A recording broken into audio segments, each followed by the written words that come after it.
राजेश जी, हरियाणा से। राधे राधे राधे महाराज जी। महाराज जी, आप प्रश्न कर रहे हैं कि 5 ज्ञानेंद्रियां आंख, जीभ, नाक, त्वचा और कान में से आंख ज्ञानेंद्रिय जो मन को भगवत मार्ग से भटकाती है, ये मतलब अधिक कैसा रहता है महाराज जी? और विकारों में काम, क्रोध, लोभ में से काम महाराज जी सबसे ज्यादा साधक को गिराता है। तो महाराज जी इनका कहना है कि क्या अंध व्यक्ति का मन विकारी होता है? क्या बिना आंखों का व्यक्ति भी जल्दी जल्दी भगवान को प्राप्त कर सकता है? ऐसा नहीं है। आंखें और नेत्रेंद्रिय अलग है, समझ रहे हैं? ये नेत्र गोलक हैं, इनमें जो पावर है देखने का नेत्रेंद्रिय है, वो बिना नेत्र गोलक के भी देख लेगी। देखो आप, जब आपके नेत्र बंद होते हैं तो स्वप्न में आप देखते हैं ना, सब व्यक्ति, वस्तु, स्थान, पदार्थ देखते हैं ना। वो कहाँ से देखते हैं?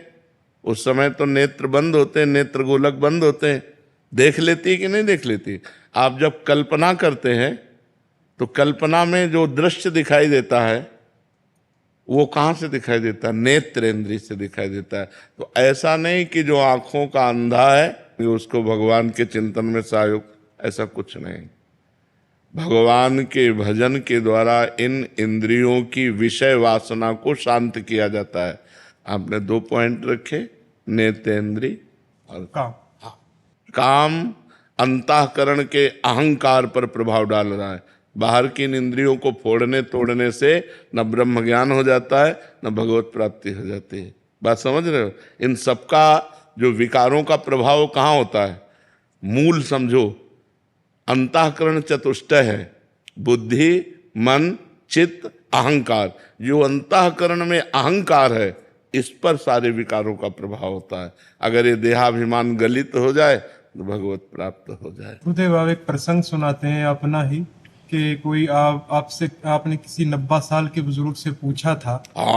उन्होंने कह रहे थे कि अभी भी अगर शारीरिक हमें क्या था कि जब हम ब्रह्मचर्य में थे तो मुझे लगा कि जो कामादि दोष है 30-40 वर्ष तक रहते होंगे, इसके बाद शांत हो जाते होंगे, नई अवस्था थी। तो हमें लगा कि इसको किसी विज्ञ जन से पूछना चाहिए, क्योंकि ऐसे पूछना ठीक नहीं।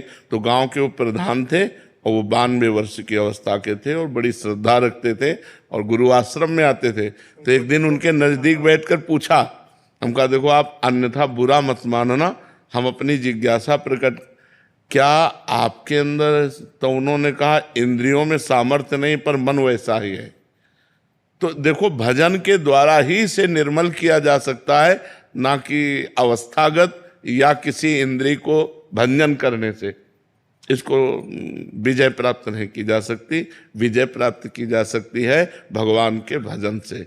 जब हम नाम जप करते हैं, पवित्र आहार संयम से चलते हैं, धर्म पूर्वक आचरण करते हैं, तो हमारी इंद्रियां अचंचल होने लगती हैं। अभी चंचल है, हमारा मन स्थिर होने लगता है, शांत होने लगता है। और जहाँ मन और इंद्रियां शांत हुई तो निज सुख मिला।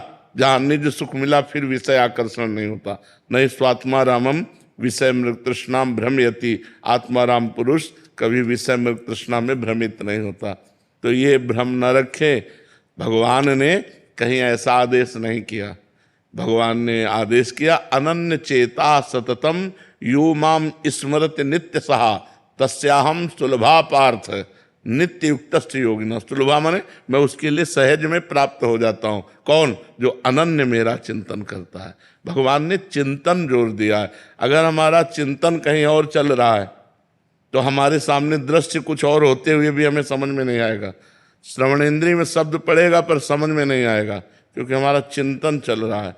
तो हमें ऐसा भगवदाकार चिंतन बनाना है कि जगत के सब कार्य करते हुए, जगत के बीच में रहते हुए हम भगवान को प्राप्त हो जाएं। इन इंद्रियों के खंडन करने से, भंजन करने से भगवत प्राप्ति नहीं होती। गुरुदेव, मेरा ये है कि जैसे जो जन्म से अंधा है, स्त्री हो चाहे, लेकिन इस जन्म में अंधा, पूर्व जन्म की चिप तो लगी हुई है। पूर्व जन्म की चिप तो काम क्रोध लोभ मोह मद की लगी हुई है, तो वो संकल्प के द्वारा करेगा, वो दृश्य तो नहीं देखेगा। तो बात चिंतन की है। हमारा चिंतन भगवदाकार हो, हम वाणी से भगवत चर्चा करें, हम नेत्रों से सिय राम में सब जग जानी, करो प्रणाम जो रिजुग पानी, कानों से भगवान की चर्चा सुने, हाथों से भगवत कार्य करें। ये सब मंगलमय इंद्रियां भगवान से जुड़ने के लिए मिली हैं, हम भूल करके विषयों से जोड़ देते हैं। समझ पा रहे आप? राजेश जी हरियाणा से। राधे राधे राधे महाराज जी। महाराज जी आप प्रश्न कर रहे हैं कि 5 ज्ञानेंद्रियां आंख